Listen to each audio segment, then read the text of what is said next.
ನಮಸ್ಕಾರ, ನಾನು ಶುಭಾ. ಗ್ಯಾಸ್ ಮೇಲೆ ಒಂದು ಬಾಣಲಿ ಇಟ್ಕೊಂಡು ಒಂದು ಸ್ವಲ್ಪ ಆಯಿಲ್ ಹಾಕ್ಕೊತಾ ಇದ್ದೀನಿ.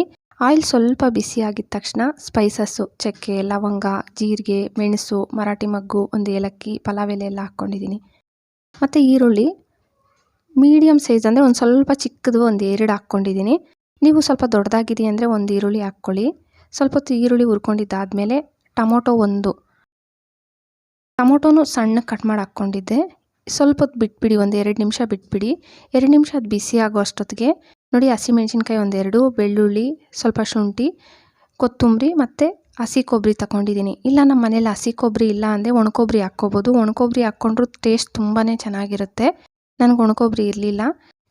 ತರ್ತರಿಯಾಗಿ ರುಬ್ಕೊಂಬಂದಿರ್ತೀರಲ್ಲ, ಇದು 2 ನಿಮಿಷ ಆದಮೇಲೆ ಓಪನ್ ಮಾಡಿಬಿಟ್ಟು ನೋಡಿ, ಈ ತರ್ತರಿಯಾಗಿ ರುಬ್ಕೊಂಬಂದಿರೋದನ್ನ ಹಾಕ್ಕೊಂಡು ಒಂದು ಸ್ವಲ್ಪ ಅದೇ ಮಿಕ್ಸಿ ಜಾರ್ಗೆ ಆ ಮಸಾಲೆ ಎಲ್ಲ ಹಂಗೆ ಇರುತ್ತಲ್ವ, ಒಂಚೂರು ನೀರು ಹಾಕ್ಕೊತಾ ಇದ್ದೀನಿ. ಜಾಸ್ತಿ ಹಾಕ್ಕೊಳಕ್ಕೆ ಹೋಗಬೇಡಿ, ಒಂದು ಸ್ವಲ್ಪ ಹಾಕ್ಕೊಂಡ್ರೆ ಸಾಕು. ಸ್ವಲ್ಪ ಹೊತ್ತು ಹಂಗೆ ಹುರ್ಕೊಳ್ಳಿ. ಗ್ಯಾಸ್ ಮೀಡಿಯಮ್ ಫ್ಲೇಮಲ್ಲಿ ಇಟ್ಕೊಳ್ಳಿ. ಸ್ವಲ್ಪ ನೀರು ಹಾಕ್ಬಿಟ್ಟು ಮತ್ತು ಮಸಾಲೆಗಳು ಹಾಕ್ಕೋಬೇಕು. ನಾನು ಧನಿಯಾ ಪುಡಿ ಒಂದು ಸ್ವಲ್ಪ ಹಾಕ್ಕೊತಾ ಇದ್ದೀನಿ. ನೋಡಿ ತೋರಿಸ್ತೀನಿ. ಒಂಚೂರು ಧನಿಯಾ ಪುಡಿ ಮತ್ತು ಅರಿಶಿನ ಪುಡಿನೂ ಒಂದು ಸ್ವಲ್ಪ ಹಾಕ್ಕೋಬೇಕು. ಅಚ್ಕಾರದ ಪುಡಿ 1 ಟೇಬಲ್ ಸ್ಪೂನ್ ಹಾಕ್ಕೊತಾ ಇದ್ದೀನಿ. ನೀವು ನಿಮ್ಮ ಖಾರ ನೋಡ್ಕೊಂಡು ಹಾಕ್ಕೊಳ್ಳಿ. ನಂದೇನು ಅಷ್ಟು ಖಾರ ಏನಿಲ್ಲ, ಮತ್ತು ಕರೆಕ್ಟಾಗಿ ಸರಿ ಹೋಗುತ್ತೆ ನಂದು. ನೀವು ನಿಮಗೆ ಖಾರ ಕಮ್ಮಿ ಬೇಕಂದರೆ ಕಮ್ಮಿ, ಸ್ವಲ್ಪ ಜಾಸ್ತಿ, ಯಾಕಂದರೆ ಹಸಿಮೆಣ್ಸಿನ್ಕಾಯಿ ನಾವು ರುಬ್ಬಕ್ಕೆ 2 ಹಾಕಿರ್ತೀವಲ್ಲ, ಅದಕ್ಕೆ ನೋಡ್ಕೊಂಡು ಹಾಕ್ಕೊಳ್ಳಿ. ನೋಡಿ ಸ್ವಲ್ಪ ಹೊತ್ತು ಮುಚ್ಚಳ ಇಟ್ಬಿಟ್ಟು ಒಂದು 2 ನಿಮಿಷ ಮತ್ತೆ ಬಿಟ್ಬಿಡಿ. ಆ ಹಸಿ ಮಸಾಲೆ ಹಾಕಿರ್ತೀವಲ್ಲ, ಸ್ವಲ್ಪ ಚೆನ್ನಾಗಿ ಬಿಸಿ ಆಗಬೇಕು. ಒಂದು 2 ನಿಮಿಷ ಆದಮೇಲೆ ತೋರಿಸ್ತಾ ಇದ್ದೀನಿ. ಇದಕ್ಕೆ ನೀರು ಹಾಕ್ಕೋಬೇಕು.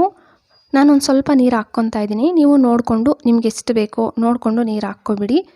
ಮತ್ತು ಉಪ್ಪು ನಿಮ್ಮ ರುಚಿಗೆ ತಕ್ಕಷ್ಟು ಉಪ್ಪು. ನಾನು ಚಿಕ್ಕ ಟೇಬಲ್ ಸ್ಪೂನಲ್ಲಿ 1 ಟೇಬಲ್ ಸ್ಪೂನು ಉಪ್ಪು ಹಾಕ್ಕೊಬಿಟ್ಟೆ.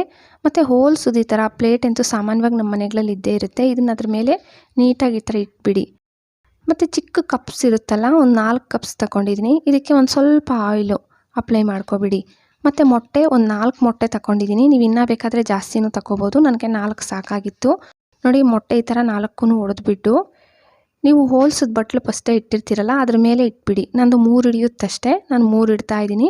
ಇದಕ್ಕೆ ಒಂದು ಸ್ವಲ್ಪ ಉಪ್ಪು, ಒಂದು ಸ್ವಲ್ಪ ಖಾರದ ಪುಡಿ ನೋಡಿ, ಒಂದು ಸ್ವಲ್ಪ ಹಾಕ್ಕೋಬೇಕು. ಅರಿಶಿನ ಪುಡಿನೂ ಒಂದು ಸ್ವಲ್ಪ, ಒಂಚೂರು ಹಾಕ್ಕೊಂಡ್ರೆ ಸಾಕು.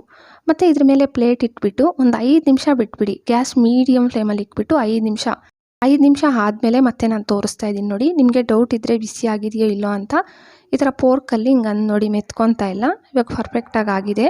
ಇದನ್ನೊಂದು ಬಟ್ಟೆಯಿಂದ ಸೈಡ್ಗೆ ಬಿಸಿ ಇರುತ್ತಲ್ವ ತೆಗೆದುಬಿಡಿ. ಮತ್ತು ಹೋಲ್ಸಿದ ಪ್ಲೇಟು ಎತ್ಬಿಟ್ಟೆ. ನೋಡಿ, ಸಾಂಬಾರು ರೆಡಿ ಆಯಿತು. ಮೇಲೆ ಮೊಟ್ಟೆ ಕೂಡ ರೆಡಿ ಆಯ್ತಲ್ಲ. ಇವಾಗ ನಾವು ಸಪ್ರೇಟಾಗಿ ಮೊಟ್ಟೆ ಬಿಸಿ ಮಾಡ್ಕೋಬೇಕಂದ್ರೆ 10 ನಿಮಿಷ ಆದರೂ ತಗೊಳುತ್ತೆ. ಇದೇನಿಲ್ಲ, ನಿಮಗೆ 5 ನಿಮಿಷ ಸಾಕು.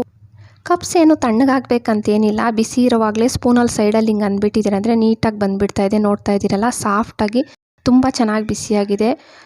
ಇದನ್ನು ಸೈಡಲ್ಲಿ ಈ ಥರ ನೀಟಾಗಿ ಎಲ್ಲನೂ ತೆಗೆದುಬಿಡ್ತಾ ಇದ್ದೀನಿ. ನೀವು ಅಷ್ಟೇ ಈ ಥರ ನೀಟಾಗಿ ತೆಗೆದುಬಿಟ್ಟು, ನಾನು 4 ಮಾಡೋದು ತೋರಿಸಿದ್ದೀನಲ್ಲ, ಎಕ್ಸ್ಟ್ರಾ ಇನ್ನೂ ಒಂದು ನಾನು ಸಪ್ರೇಟಾಗಿ ಬಿಸಿ ಮಾಡ್ಕೊಂಡಿದ್ದೆ. ನೀವು ಇನ್ನೂ ಜಾಸ್ತಿ ಬೇಕನ್ನೋವಾಗ ಸಪ್ರೇಟ್ ಬಿಸಿ ಮಾಡ್ಕೋಬೇಕು. ಇವಾಗ ಹೋಲ್ಸ್ ಪ್ಲೇಟಲ್ಲಿ 3 ಎಲ್ಲ ಹಿಡ್ದಿದ್ದು ನಾನು ಇನ್ನೊಂದು ಸಪ್ರೇಟ್ ಬಿಸಿ ಮಾಡ್ಕೊಂಡಿದ್ದೆ.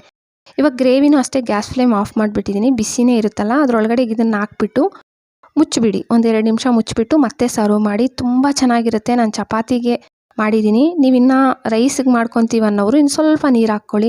ನೀರಾಗಿರುತ್ತೆ. ಒಂದು 10 ನಿಮಿಷ ಸಾಕು ಇದಕ್ಕೆ ಮಾಡೋದಕ್ಕೆ. ನಮಗೆ ಜಾಸ್ತಿ ಟೈಮು ತಗೊಳ್ಳಲ್ಲ. ಗ್ರೇವಿ ಮಾಡುವಾಗೆ ಮೇಲೆ ಮೊಟ್ಟೆ ಕೂಡ ಬಿಸಿ ಆಗಿಬಿಟ್ಟಿರುತ್ತೆ. ನಾವು ಸಾಮಾನ್ಯವಾಗಿ ಮೊಟ್ಟೆ ಬಿಸಿ ಮಾಡಬೇಕಂದ್ರೆ 10 ನಿಮಿಷ ತಗೊಳ್ಳುತ್ತಲ್ಲ, ಇದೇ ನಿಮಗೆ ಟೈಮ್ ಕೂಡ ತಗೊಳ್ಳಲ್ಲ. ಪ್ಲೀಸ್ ವಿಡಿಯೋ ಇಷ್ಟ ಆದರೆ ಒಂದು ಲೈಕ್ ಕೊಡಿ. ಹಾಗೆ ಸಬ್ಸ್ಕ್ರೈಬ್ ಮಾಡ್ಕೊಂಡು ನಿಮ್ಮ ಫ್ಯಾಮಿಲಿ ಫ್ರೆಂಡ್ಸಿಗೆ ಶೇರ್ ಮಾಡೋದು ಮರಿಲೇಬೇಡಿ. Thank you friends.